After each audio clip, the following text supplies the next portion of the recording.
ជារៀងរាល់ឆ្នាំតម្រូវការផ្លាស្ទិកទូទាំងសកលលោកមានការកើនឡើងនៅកម្ពុជាផ្លាស្ទិកប្រើតែម្ដងបោះចោលបានផ្លាស់ប្ដូរជីវិតប្រចាំថ្ងៃរបស់យើងដែលនាំទៅដល់ការបង្កើតសំណល់ផ្លាស្ទិកចំនួន546,000 តោននៅឆ្នាំ2022នេះមានន័យថាក្នុងមនុស្សម្នាក់បង្កើតសំណល់ប្រហែល33គីឡូក្រាមខ្ពស់ជាងគេក្នុងចំណោមប្រទេសដែលមានចំណូលកម្រិតទាបនិងកម្រិតមធ្យមពីដបទឹករហូតដល់ការវេចខ្ចប់ផ្លាស្ទិកបានក្លាយទៅជារបស់ចាំបាច់សម្រាប់ជីវិតប្រចាំថ្ងៃរបស់យើងប៉ុន្តែភាពងាយស្រួលនេះបាននាំមកនូវផលប៉ះពាល់យ៉ាងធ្ងន់ធ្ងរដល់បរិស្ថានការស្វែងយល់ពីវដ្តរបស់ផ្លាស្ទិកគឺជាចំណុចចម្បងក្នុងការកែប្រែបន្ទាប់ពីប្រើរួចផ្លាស្ទិកបានបន្តដំណើរគួរឲ្យបារម្ភក្នុងចំណោម546,000 តោនដែលបានបង្កើតឡើង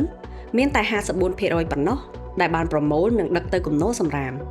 ហើយមានតែ 2% ប៉ុណ្ណោះដែលបានយកទៅកែច្នៃប្រើប្រាស់ឡើងវិញប៉ុន្មានទៀតដែលនៅសេសសល់ត្រូវបានដុតឬបោះចោលទៅក្នុងធម្មជាតិនិងប្រភពទឹកដែលបង្កឲ្យមានផលប៉ះពាល់យ៉ាងធ្ងន់ធ្ងរចំពោះសុខភាពរបស់យើងនិងប្រព័ន្ធអេកូឡូស៊ី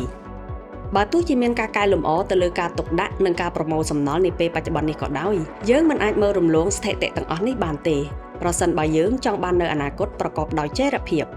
នៅពេលការបំពុលផ្លាស្ទិកចូលទៅដល់ក្នុងប្រព័ន្ធអេកូឡូស៊ីវាបង្កឲ្យមានផលប៉ះពាល់យ៉ាងធ្ងន់ធ្ងរសមុទ្រទន្លេនិងដីរបស់យើងត្រូវបានបំពុលក្លាយជាការបង្កដល់ការគំរាមកំហែងដល់ជីវៈចម្រុះនិងប្រភពអាហារនៅទីបំផុតវាប៉ះពាល់ដល់មនុស្សផ្ទាល់តែម្ដងតើអ្នកដឹងទេថាបច្ចុប្បន្ននេះគេបានរកឃើញសារជាតិផ្លាស្ទិកនៅក្នុងឈាមមនុស្សនិងទឹកដោះម្ដាយគំនិតផ្ដួចផ្ដើមដែលមានឈ្មោះថាភាពជាដៃគូសកម្មភាពផ្លាស្ទិកកម្ពុជាមានទស្សនវិស័យចំពោះអនាគតថ្មីមួយតើអ្នកចង់ដឹងទេថាអនាគតនោះមានលក្ខណៈដូចម្តេចដែរ